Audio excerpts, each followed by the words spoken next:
ഓം നമോ ഭഗവതേ സാईശ്വരായ. ശ്രീ സത്യസായി ഭാഗവതം.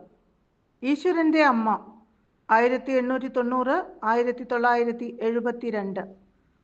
ഒന്നും അറിയാത്ത ഒരു ഗ്രാമീണ ബാലിക, യുവതി, ഭാര്യ, അമ്മ, ഒടുവിൽ ലോകാരാധ്യയായ പുണ്യവതി. ഇതാണ് ഈശ്വരാംബാചരിതം.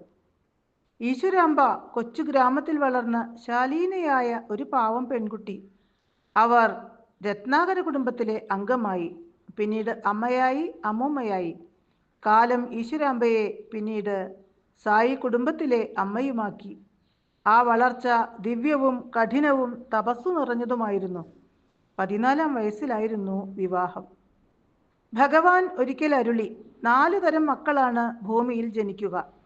3 തരം മക്കൾ കർമ്മനിയമങ്ങൾക്ക് വിധേയമായി ജനിക്കുന്നു. അതിങ്ങനെ: കടം കൊടുത്ത ഒരാൾ അത് തിരിച്ചു കിട്ടാതെ മരിക്കുന്നു. അയാൾ പിന്നീട് കടം വാങ്ങിയവരുടെ മകനായി പിറന്ന് വളർന്ന് തൻ്റെ കടം മുഴുവൻ തിരിച്ചു വാങ്ങിയ ശേഷം ഗൃഹം ഉപേക്ഷിച്ചു പോകുന്നു. 2ാമത്തെ ഇനം നേരെ തിരിച്ചും: അയാൾ മകനായി പിറന്ന് വളർന്ന് മാതാപിതാക്കളെ സംരക്ഷിച്ച് തൻ്റെ കടം വീട്ടുന്നു. 3ാമത്തെ വിഭാഗം പ്രാർത്ഥനയുടെ, തപസ്സിന്റെ ഫലമായി ജനിക്കുന്ന സന്താനങ്ങൾ. പുണ്യം ചെയ്ത ആ ആത്മാക്കളെ ഈശ്വരവിശ്വാസത്തോടെ ജീവിക്കുന്ന ദമ്പതികൾക്ക് മക്കളായി ഈശ്വരൻ സമ്മാനിക്കുന്നു. 4ാമത്തെ വിഭാഗത്തിന് കർമ്മബന്ധമില്ല. ഈശ്വരൻ തന്നെയാണ് അവിടെ സന്താനമായി വരുന്നത്. അവിടുന്ന് തൻ്റെ മാതാപിതാക്കൾ ആരായിരിക്കണമെന്ന് സ്വയം തീരുമാനിക്കുന്നു. അതിനനുസരിച്ച് കാലവും ദേശവും മാതാപിതാക്കളും നിശ്ചയിക്കപ്പെടുന്നു. രാമനായി അവതരിക്കാൻ ഭഗവാൻ കൗസല്യയെ തിരഞ്ഞെടുത്തു. ദശരഥന്റെ പ്രാർത്ഥന പ്രകാരം നടത്തിയ പുത്രകാമേഷ്ടി, അതിൽ നിന്ന് ലഭിച്ച ദിവ്യപ്രസാദം, അതിൽ നിന്നാണല്ലോ രാമാവതാരം. ശ്രീകൃഷ്ണനായി അവതരിക്കാൻ ദേവകി വസുദേവന്മാരെ ഭഗവാൻ തിരഞ്ഞെടുത്തു. 3 ജന്മങ്ങളിലെ അവരുടെ തപസ്സിന്റെ ഫലമായിട്ടായിരുന്നു ഭഗവാനെ പുത്രനായി കിട്ടിയത്. കപില വാസുദേവൻ മാതാപിതാക്കളായി കർദമമുനിയെയും ദേവഹൂതിയെയും സ്വീകരിച്ചു. ശ്രീബുദ്ധ ചരിതത്തിൽ ശുദ്ധോദന മഹാരാജാവും മായാറാണിയും അവതാര പുരുഷന് വരാനുള്ള വഴിയായി.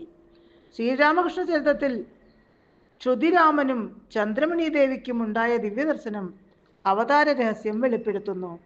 ഷിർദിസായി അവതാരത്തിന് മാതാപിതാക്കളായി തിരഞ്ഞെടുക്കപ്പെട്ടത് ദേവഗിരി അമ്മയും ഗംഗാഭവയും. സത്യസായി ചരിതത്തിൽ ഈശ്വരാംബയും പെദ്ദ വെങ്കപ്പരാജുവും അതിന് തിരഞ്ഞെടുക്കപ്പെട്ടു. ആ വിവരം വെങ്കുശൻ എന്ന അവധൂതനിലൂടെ കൊണ്ടമ്മരാജു വഴി ലോകം അറിഞ്ഞു. ഷിർദിസായിയുടെ ബാല്യകാലം ഇതേ വെങ്കുശന്റെ സംരക്ഷണയിലായിരുന്നെന്നും വിശ്വസിക്കപ്പെടുന്നു. കർണാടക പാവഗഡ താലൂക്കിലെ ഹുസൈൻപുരിയിൽ വെങ്കാവധൂതന്റെ സമാധിയുണ്ട്. നാമഗിരിയമ്മ വളരെ പാവപ്പെട്ട കുടുംബത്തിലായിരുന്നു ഈശ്വരാംബയുടെ ജനനം. ചില്ലിക്കാശ് പോലും കണ്ടിട്ടില്ല. ജീവിതത്തിൽ അരിയാഹാരം കഴിച്ചിട്ടുമില്ല. റാഗി കഞ്ഞിയായിരുന്നു ആഹാരം. അമ്മയിൽ നിന്നായിരിക്കാം സ്വാമിക്കും താല്പര്യം റാഗിയോടായിരുന്നു. സുബ്ബരാജുവിൻ്റെയും വെങ്കമ്മയുടെയും പുത്രിയായി ജനനം. മാതാപിതാക്കൾ ഇട്ട പേര് നാമഗിരിയമ്മ. പിന്നീട് കൊണ്ടമ്മരാജുവാണ് ഈശ്വരാംബ എന്ന് പേരിട്ടത്. കാരണം തൻ്റെ പുത്രവധു ഈശ്വരന്റെ അമ്മയാകുമെന്ന് ആ സുഹൃതിക്ക് അറിയാമായിരുന്നു. ഒരിക്കൽ ഭഗവാൻ അരുളി, എന്നെ എല്ലാവരും ഈശ്വരാംബാസുതൻ എന്ന് പ്രകീർത്തിക്കുന്നു, പക്ഷേ ഈശ്വരാംബയെ മറക്കുകയും ചെയ്യുന്നു. ഈശ്വരാംബ ഇല്ലായിരുന്നുവെങ്കിൽ ഈ മഹനീയ അവതാരം എങ്ങനെ സംഭവിക്കുമായിരുന്നു? അതിനാൽ നിങ്ങൾ ഈശ്വരാംബയെ ആദരിക്കണം, ബഹുമാനിക്കണം. സായി മഹിമ ലോകം മുഴുവൻ പടർന്നതിന് മൂലം ഈശ്വരാംബയാണ്. മാനവംശം മുഴുവനും ഈശ്വരാംബയോട് കടപ്പെട്ടിരിക്കുന്നു. ആ മഹതിയുടെ പ്രാർത്ഥനയുടെ ഫലമായിട്ടാണ് ഭഗവാൻ പുട്ടപർത്തി തൻ്റെ പ്രവർത്തന കേന്ദ്രമാക്കി മാറ്റിയത്. ദൈനംദിന കാര്യങ്ങൾക്ക് പോലും വിഷമിച്ചിരുന്ന ഒരു ഗ്രാമീണ മാതാവ് തൻ്റെ പുത്രൻ ലോകൈക ചക്രവർത്തിയായി വാഴുന്നത് കണ്ടു. ലോകം മുഴുവനും ഈശ്വരന്റെ അമ്മ എന്ന് തന്നെ സ്തുതിക്കുന്നത് കേട്ടു. പക്ഷേ ഈശ്വര കൃപയാൽ ഈ സ്തുതികളൊന്നും അമ്മയെ ബാധിച്ചില്ല. വാർദ്ധക്യവേളയിലും അവർ സ്വന്തം കാര്യം തനിയെ ചെയ്തു. ലളിതമായ ജീവിതം. വിരളമായേ കാർ ഉപയോഗിക്കുകയുള്ളൂ. കഴിയുന്നതും നടക്കും. ഒരിക്കൽ സ്വാമി ചോദിച്ചു, എന്തേ ഇത്ര ദൂരം നടക്കുന്നു? കാർ ഉപയോഗിച്ചുകൂടെ? വേണ്ട സ്വാമി, നടക്കുന്നതാ എനിക്കിഷ്ടം. നടക്കാൻ കഴിയുന്ന കാലത്തോളം ഞാൻ നടന്നുകൊള്ളാം. 3 വരങ്ങൾ. 3 കാര്യങ്ങൾക്ക് ഈശ്വരാംബയോട് ലോകം കടപ്പെട്ടിരിക്കുന്നു. ഈശ്വരാംബയുടെ പ്രാർത്ഥനയ്ക്കുള്ള ഉത്തരമായി ഭഗവാൻ ലോകത്തിന് മാതൃകയായി 3 വൻ പദ്ധതികൾ ഏറ്റവും ചുരുങ്ങിയ കാലം കൊണ്ട് പൂർത്തീകരിച്ച് സമ്മാനിച്ചു. 2 സൂപ്പർ സ്പെഷ്യാലിറ്റി ആശുപത്രികൾ, സ്വയംഭരണ സർവകലാശാല, ഭീമൻ കുടിജല പദ്ധതി. ഈ 3ഉം ഈശ്വരാംബയുടെ മനോനമ്പരത്തിന്റെ അനന്തരഫലങ്ങളായിരുന്നു.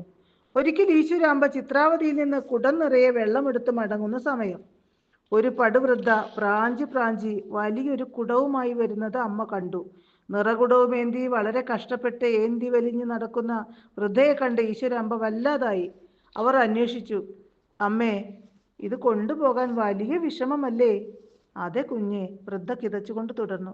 പക്ഷെ എന്തു ചെയ്യാനാ? സഹായിക്കാനായി എനിക്ക് മക്കളില്ലല്ലോ. എന്നും ഞാൻ തന്നെ ചുമക്കണം. വൃദ്ധയുടെ നിസ്സഹായാവസ്ഥ ഈശ്വരാംബയെ വല്ലാതെ നൊമ്പരപ്പെടുത്തി. ആ നൊമ്പരവുമായി നടക്കുമ്പോഴാണ് മെലിഞ്ഞുണങ്ങിയ ഒരു കൊച്ചു പയ്യൻ കുറേയേറെ പുസ്തകങ്ങൾ ചരടുകൊണ്ട് കെട്ടി തലയിലേറ്റി പോകുന്നത് കണ്ടു. എങ്ങോട്ടാ കുഞ്ഞെ ഇത്രയും പുസ്തകങ്ങളുമായി പോകുന്നത്? അമ്മ തിരക്കി. പഠിക്കാൻ പോവുക അമ്മേ. അടുത്തെങ്ങും പള്ളിക്കൂടമില്ലാത്തതിൻ്റെ ക്ലേശം കുട്ടികൾ എത്ര അനുഭവിക്കുന്നു എന്ന് അമ്മയ്ക്ക് ബോധ്യമായ നിമിഷങ്ങൾ. പിന്നീടൊരിക്കൽ ബുക്കപട്ടണത്തിലേക്ക് പോകുന്ന ദുർബലയായ പ്രായം കുറഞ്ഞ ഒരു ഗർഭിണിയെ കണ്ടു. അവളുടെ ഒക്കത്ത് രോഗിയായ പിഞ്ചുകുഞ്ഞും, താഴെ നിന്നും മുകളിൽ നിന്നും ചുട്ടരിക്കുന്ന ചൂടും. ഈ കത്തുന്ന വെയിലിൽ കുഞ്ഞുമായി എങ്ങോട്ടാ മോളെ പോകുന്നത്? ഈശ്വരാംബ വിഷമത്തോടെ ചോദിച്ചു. കുഞ്ഞിന് സുഖമില്ല അമ്മേ, ബുക്കപട്ടണത്തിലെ ആശുപത്രിയിൽ കൊണ്ടുപോവുകയാ, അവർ കരഞ്ഞുകൊണ്ട് പറഞ്ഞു. ഈ 3 ദൃശ്യങ്ങൾ ആ പുണ്യവതിയിൽ ഉണ്ടാക്കിയ നൊമ്പരം വളരെ വലുതായിരുന്നു. അവരുടെയൊക്കെ ദയനീയ ചിത്രം അമ്മയുടെ സ്വസ്ഥതയും ഉറക്കവും കെടുത്തി. അവസരം കിട്ടിയ ഒരു സന്ദർഭത്തിൽ അമ്മ തൻ്റെ ദുഃഖം സർവശക്തനായ പുത്രന് മുന്നിൽ നിറമിഴികളോടെ സമർപ്പിച്ചു. സ്വാമി, ഗ്രാമത്തിലെ കുട്ടികൾ ബുക്കപട്ടണം വരെ പോയി വേണം പഠിക്കാൻ. ഇവിടെ ഒരു കൊച്ചു പള്ളിക്കൂടം ഉണ്ടാക്കാമോ? അവർ വെയിലത്തുകൂടി നടക്കുന്നത് കാണുമ്പോൾ എനിക്ക് സഹിക്കുന്നില്ല. നിറഞ്ഞു തുളുമ്പി നിൽക്കുന്ന അമ്മയുടെ മിഴികളിൽ നോക്കി നിസ്സംഗതയോട് സ്വാമി പറഞ്ഞു. അതിനൊന്നും എൻ്റെ കയ്യിൽ പണമില്ലല്ലോ. അത് കേട്ടതും ഉടൻ കഴുത്തിൽ കിടന്ന ചെറിയ മാല ഊരിയെടുത്ത് നീട്ടിക്കൊണ്ട് അമ്മ പറഞ്ഞു, സ്വാമി ഇത് വിറ്റോളൂ. എന്നിട്ട് ആ പണം കൊണ്ട് അമ്മയ്ക്ക് തൊണ്ടയിടറിപ്പോയി. തിളങ്ങുന്ന മിഴികളോടെ സർവജ്ഞനായ സർവശക്തൻ അരുളി, തിടുക്കം വേണ്ട. ആ ആഗ്രഹത്തിൻ്റെ ആഴമറിയാൻ പണമില്ലെന്ന് ഞാൻ പറഞ്ഞുവെന്നേ ഉള്ളൂ. തീർച്ചയായിട്ടും ഇവിടെ ഒരു വിദ്യാമന്ദിരമുണ്ടാകും. ആ വാക്കുകൾ സത്യമായി തീർന്നു. പുട്ടപർത്തിയിൽ ചെറിയൊരു പള്ളിക്കൂടം നിർമ്മിക്കപ്പെട്ടു. ഗംഭീരമായിരുന്നു ഉദ്ഘാടനം. നിറയെ ഭക്തന്മാർ വന്നു. ഭഗവാൻ അമ്മയുടെ വിഷാദം പരന്ന മുഖത്തു നോക്കി ചോദിച്ചു, എന്താ വലിയ സന്തോഷമില്ലാത്തത്? മെല്ലെ തലയാട്ടിക്കൊണ്ട് അമ്മ പറഞ്ഞു, നമ്മുടെ കുട്ടികൾക്ക് മരുന്നില്ല. അമ്മമാർ, ഗർഭിണികൾ എത്ര ദൂരം നടന്നാണ് ചികിത്സ തേടുന്നത്. ഒരു ചെറിയ ആശുപത്രി. സങ്കടം കൊണ്ട് അവർക്കത് പൂർത്തിയാക്കാൻ കഴിഞ്ഞില്ല. ആ ഭാവം ജഗദീശ്വരനിൽ ചലനമുണ്ടാക്കി. അതിൻ്റെ ഫലമായി പുട്ടപർത്തിയിലെ ആദ്യത്തെ പ്രൈമറി ഹെൽത്ത് സെന്റർ താമസിയാതെ ഉയർന്നു വന്നു. ഇനി എന്താ വേണ്ടത്? അമ്മയുടെ മനസ്സിൻ്റെ ആഴങ്ങളിലേക്ക് ഉറ്റുനോക്കി ഭഗവാൻ ഒരിക്കൽ ചോദിച്ചു. ഞാൻ സന്തുഷ്ടയാണ്. ഇപ്പോൾ മരിച്ചാലും വിഷമമില്ല. ഒരു പരിഭ്രമവുമില്ല. എൻ്റെ ആഗ്രഹങ്ങളെല്ലാം അവിടുന്ന് സാധിച്ചു തന്നു. പക്ഷെ ഒന്ന് നിർത്തി അമ്മ പറഞ്ഞു, സ്വാമിക്ക് അറിയുമല്ലോ, ചിത്രാവതി വേനൽക്കാലത്ത് ഉണങ്ങി വരളുന്ന കാര്യം. കുടിജലത്തിനായി ഗ്രാമീണർ വലയുകയാണ്.